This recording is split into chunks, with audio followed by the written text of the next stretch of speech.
Halo, selamat sore. Sudah lama sekali Kura-Kura Nusantara tidak upload konten di YouTube kali ini. Nah, untuk sesi ini akan membagikan tentang apa saja yang diperlukan sebelum kita memelihara kura-kura darat, terutama kura-kura darat di area yang iklimnya adalah di savana. Nah, kura-kura darat biasanya ada dua, diklasifikasikan di area savana atau desert, kemudian ada juga yang mengklasifikasikan di area subtropis atau di area-area rainforest. Nah, untuk yang kali ini kita bahas adalah yang di area desert atau savana ya.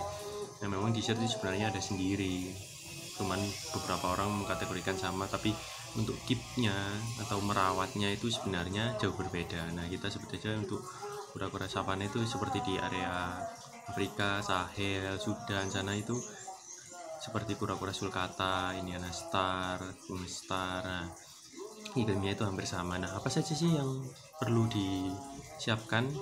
Nah, di sini yang perlu disiapkan pertama adalah wadah atau tempat ya. Kita harus punya tempatnya dulu. Kemudian ketika sudah ada tempat, kita perlu setting kandangnya seperti apa. Kita harus sesuaikan dengan habitat aslinya. Nah, di sini yang pertama disediakan adalah tempat, kemudian alas. Nah, di sini alas ada dua. Kita bisa menggunakan wood pellet atau bisa juga menggunakan koko khas. Nah, setelah kita siapkan alasnya, kemudian kita juga harus siapkan tentang termometer dan hygrometernya. Nah, di sini ada termometer dan hygrometer digital. Nah, di sini menunjukkan yang 83% ini adalah kelembapannya, 28,7 adalah temperatur suhunya. Yang perlu kita perhatikan untuk memelihara kura-kura darat di sini, khususnya sulcata pardalista dan Indiana star, itu adalah kelembapan dan suhunya harus kita jaga. Untuk kelembapan biasanya di area 70-80. Nah, sedangkan untuk suhunya, temperaturnya untuk pagi itu tidak di bawah 28, yang untuk maksimalnya itu sekitar 32-33. Nah, untuk malam tidak di bawah 26 derajat, itu akan berbahaya. Berbahayanya apa? Nanti bisa terkena berbagai macam penyakit. Setelah itu yang perlu disiapkan adalah lampu. Nah, itu untuk sobat-sobat di sini bisa disesuaikan. Kalau memang bisa menyemur kura-kura di pagi hari, untuk malam sebaiknya menggunakan UVA saja cukup untuk penerangan ketika dia makan malam. Tapi kalau memang intensitas mataharinya cukup, nah apabila mataharinya cukup, berarti kita cukup menggunakan UVA saja. Nah, UVA di sini bisa menggunakan ini intense basking untuk Exothera. Namun apabila memang kadar UVB-nya dibutuhkan cukup banyak, kita bisa menggunakan UVB Exothera yang reptil. Nah, ini UVB 150 25 watt, ini khusus untuk desert. Selain merek Exothera ada juga merek yang lain. Nah, ini merek pesaing ya, Nomoi 25 watt dengan UVB juga. Oh, maaf, 26 watt untuk Nomoi.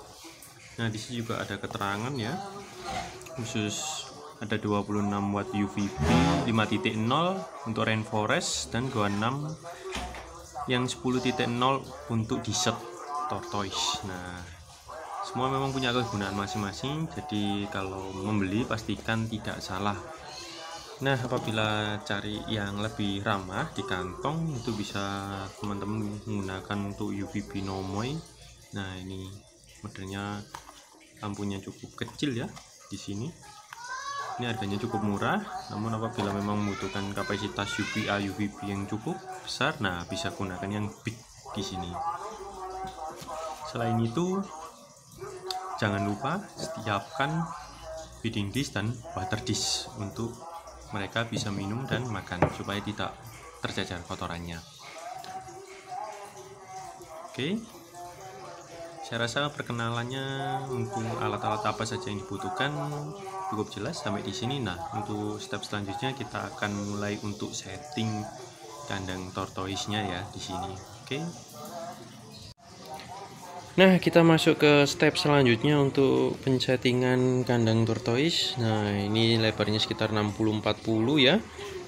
Apa saja yang harus dilakukan? Pertama adalah menyiapkan untuk alasnya. Nah, jadi kita buka dulu ya alasnya. Oke, selanjutnya kita ratakan untuk pelet.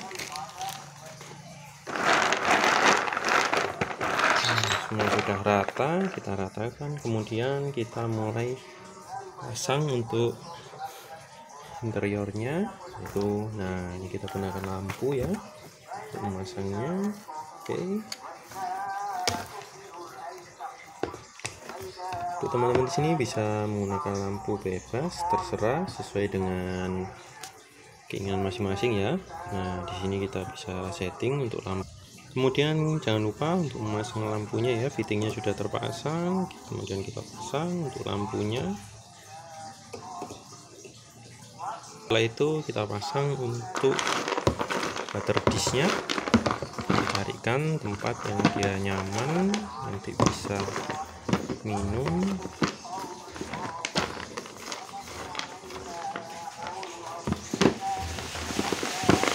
Oke.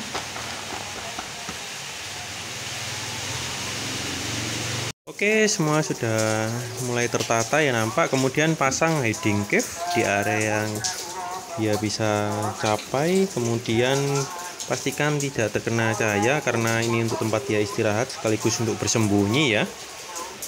Nah, sudah cukup terlihat ya. Kemudian kita pastikan kura-kuranya untuk diletakkan juga. Nah,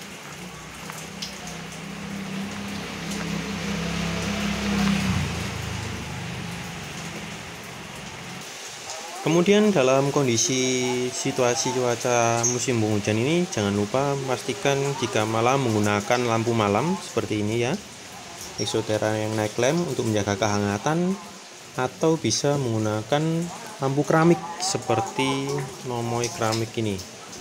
Nah, ini fungsinya adalah menjaga kestabilan suhu saat di malam hari apabila memang bisa turun di bawah sampai 26 derajat ya. Karena jika suhunya bisa naik turun drastis akan mempengaruhi kesehatan dari kura-kura tersebut. Kemudian kita juga pasang untuk termohydronya di area yang mudah untuk dilihat. Nah, di sini Anda bisa meletakkan untuk termohydronya di area yang mudah terlihat dan bisa mudah dipantau ya. Apabila memang suhunya menurun drastis, pastikan menggunakan lampu malam atau lampu keramik saat ia tidur supaya tidak mengganggu kualitas tidurnya juga.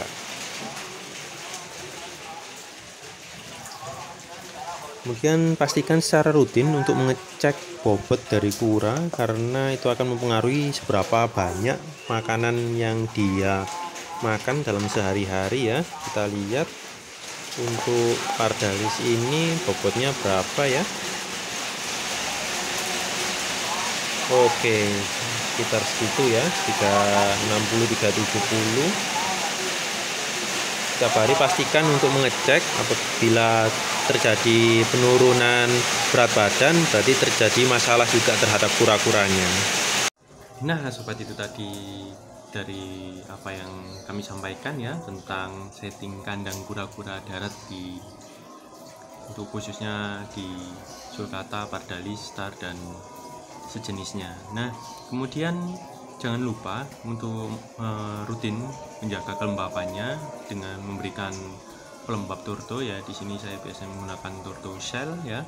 Nah, kemudian itu tinggal dioleskan di karapasnya supaya selain menjaga kelembapan itu bisa terlihat mengkilap. Oke, sampai di sini untuk channel kali ini kami bagikan. Semoga ke depan bisa lebih membagikan hal-hal yang lebih positif lagi tentang kura-kura.